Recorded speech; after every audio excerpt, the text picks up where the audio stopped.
మహాగణపతిం మనసా స్మరామి మహాగణపతిం మనసా స్మరామి. TR creations family అందరికీ నా హృదయపూర్వక ధన్యవాదాలు. అలాగే ఈ వారం 27వ తారీఖు నుంచి 2వ తారీఖు వరకు కూడా ద్వాదశ రాశుల వారికి సంబంధించి రాశి ఫలాలు ఏ విధంగా ఉండబోతున్నాయి అనేది చూద్దాం. జూలై మాసానికి సంబంధించి చివరి వారం. ఈ వారం మేజర్ ట్రాన్సిటల్ చేంజెస్ చూస్తే శుక్రుడు ఇక్కడ మిథున రాశిలోకి ఆయన స్వక్షేత్రం నుంచి మిత్రక్షేత్రంలోకి వస్తున్నారు. కుజుడు కూడా ఇక్కడ ఆయన మిత్రక్షేత్రం నుంచి శత్రుక్షేత్రం కన్యారాశిలోకి అడుగు పెడుతున్నారు. సో ఇక కుజ శనుల యొక్క సమసప్తమం కూడా జరుగుతుంది. శని బుధులు ఇద్దరు కూడా రెట్రోగ్రేడ్లో ఉన్నారు. సో అలాగే చంద్రుని యొక్క గమనం కూడా మనం ఈ వారం పరిశీలించినట్టయితే కనుక ముఖ్యంగా సింహం, కన్య, తుల, వృశ్చికం, సో 4 రాశుల మీదుగా కూడా చంద్రుని యొక్క సంచారం ఉంది. సో ఈ విధంగా ఈ చంద్రుని యొక్క సంచారం ఆధారంగా మారిన ఈ మెయిన్ ట్రాన్సిటరీ ప్లానెట్స్ చేంజ్ ఆధారంగా ద్వాదశ రాశుల వారికి సంబంధించి ఈ వారం ఎలా ఉండబోతుంది ఏంటి అనేది మనం ఇప్పుడు చూద్దాం. కర్కాటక రాశి వారికి సంబంధించుద్దాం. కర్కాటక రాశి వారికి తృతీయంలో కుజుడు, వ్యయంలో శుక్రుడు, 2 గ్రహాల యొక్క అనుకూలత కర్కాటక రాశి వారికి ఇక్కడ కనిపిస్తూ ఉంది. ఏదైతే పరాక్రమ స్థానమైన తృతీయ స్థానంలోకి కుజుడు లాంటి గ్రహం రావటం, ఇక్కడ అష్టమ రాహు నడవనివ్వండి, వ్యయంలో గురుడు అవనివ్వండి, ఇంకా మిగతా గ్రహాలు పెద్ద అనుకూలించకపోనివ్వండి. ఫస్ట్ కుజుడి యొక్క తృతీయ స్థాన సంచారం ఏదైతే ఉందో, Mars is the fighter planet, third house is the పరాక్రమ స్థానం. సో అంటే మనం ఎలాంటి సమస్య వచ్చినా ఎంతవరకు స్ట్రాంగ్గా ఉంటాం అనేది పరాక్రమ స్థానంలో ఉండే గ్రహాలను బట్టి ఉంటుంది. అలాంటి కుజుడు ఇక్కడ తృతీయంలో ఉండటం వల్ల సో ఇక్కడ మీకు డెఫినెట్గా ఈ నెల నుంచి కూడా కుజుడి యొక్క సంచారం ఎటువంటి సిచ్యువేషన్లో అయినా మంచి ధైర్యాన్ని ఇస్తూ ఉంది, మంచి పరాక్రమాన్ని ఇస్తూ ఉంది.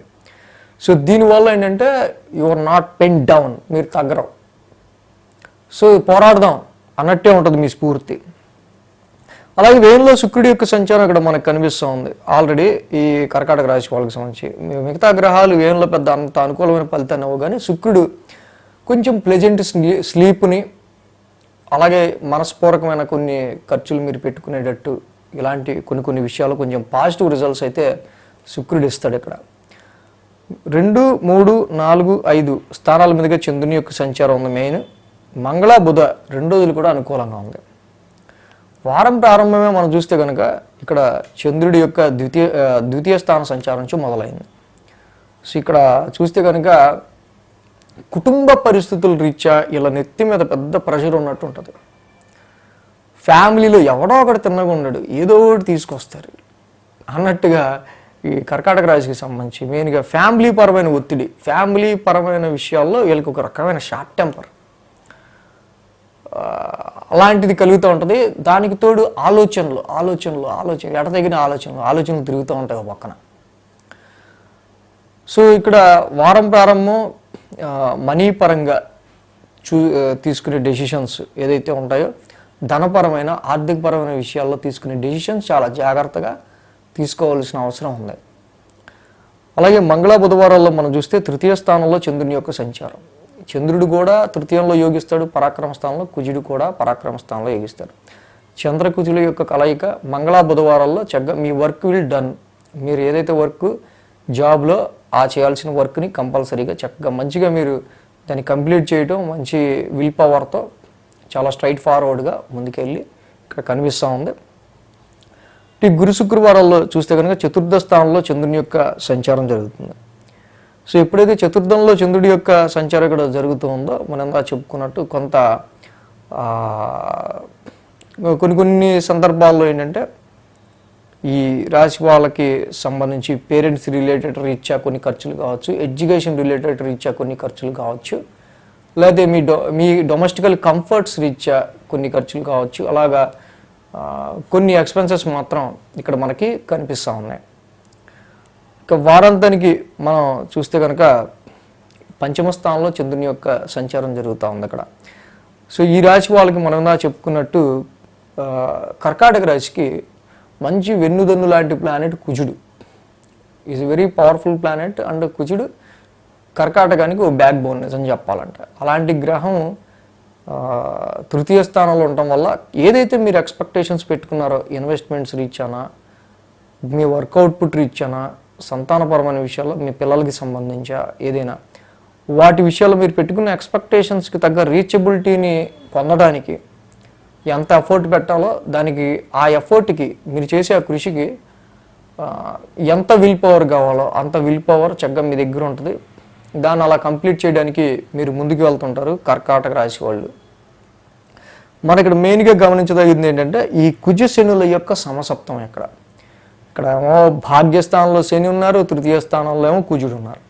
ఇక్కడ సమ్ టైమ్స్ మీ సిబ్లింగ్స్కి అండ్ మీ ఫాదర్ కావచ్చు, అలాగే షార్ట్ జర్నీస్కి, లాంగ్ జర్నీస్కి కావచ్చు, సమ్ కమ్యూనికేషనల్ విషయాలకు సంబంధించిన విషయాల్లో కావచ్చు, వీటి విషయాల్లో మాత్రం చిన్నపాటి డిస్టర్బెన్సెస్, వాటి వల్ల ఎక్కువగా డిస్టర్బ్ అయ్యే ఆస్కారాలు మనకు ఎక్కువ కనిపిస్తూ ఉన్నాయి. కాబట్టి ఈ యొక్క విషయంలో మాత్రం కొంచెం కేర్ తీసుకోవాల్సిన అవసరం మనకి కనిపిస్తూ ఉంది. సో కర్కాటక రాశి వారికి మెయిన్గా మనం చూస్తే కనుక గురుడి యొక్క 1000 స్థాన సంచారం, ఈ ప్రస్తుతానికైతే గురుడి యొక్క 1000 స్థాన సంచారం కొంచెం ఎఫెక్టివ్గా ఉంది. కాబట్టి ఈ రాశి వాళ్ళకి కేజింపావు శనగలోకి ఎల్లో క్లాత్ గురువారం దానం ఇవ్వటం చాలా మంచిది. రాశిలోనే రవి యొక్క సంచారం జరుగుతుంది కాబట్టి ఫ్యామిలీ పరమైన ఒత్తిడి ఎక్కువగా ఉంటుంది, ఆర్థిక పరమైన ఒత్తిడి ఎక్కువగా ఉంటుంది. జపా కుసుమ సంకాసం రవి నవగ్రహ శాంతి మంత్రం ఒకటి చదువుకోవటం రాశి వాళ్ళకి ఇంకా మంచి బెస్ట్ రిజల్ట్స్ని ఇస్తుంది. అలాగే వివాహ సంబంధాల రీత్యా కర్కాటక రాశి వాళ్ళకి మనం చూసినట్టయితే కనుక చాలా వరకు అంటే శుభకార్యాల గురించి వీళ్ళు ప్రయత్నాలు చేస్తూ ఉంటారు, కానీ సమ్ ఆర్థిక పరమైన ముఖ్యంగా ఫైనాన్షియల్ ఇష్యూస్ రీత్యా, ఆర్థిక పరమైన విషయాల రీత్యా వీళ్ళు కొంచెం తగ్గాల్సి వస్తూ ఉంటుంది ప్రెసెంట్ ఉన్న పరిస్థితుల్లో. సో అలాగే ఈ రాశికి సంబంధించి మేజర్గా కర్కాటక రాశి వాళ్ళకి మొత్తంగా ఈ గురు శుక్రుల యొక్క సంచారం కూడా 1000 స్థానంలో జరుగుతూ ఉంది. కాబట్టి సో కొంతవరకు ఎక్స్పాన్షన్గా ఖర్చులు జరుగుతూ ఉంటే కనుక మే నుంచి మే, జూన్, జూలై కంటిన్యూగా జరుగుతూ ఉంటే కొంచెం ఖర్చుల విషయంలో ఏది తగ్గించుకుంటే మంచిది ఏంటి అనేది చూసుకుంటూ ముందుకెళ్ళడం అనేది మంచిది రాశి వాళ్ళకి. ఈ వీడియో కనుక మీకు నచ్చినట్లయితే లైక్ చేయండి, షేర్ చేయండి. మరిన్ని అప్డేట్స్ కోసం సబ్స్క్రైబ్ చేయడం మాత్రం మర్చిపోకండి.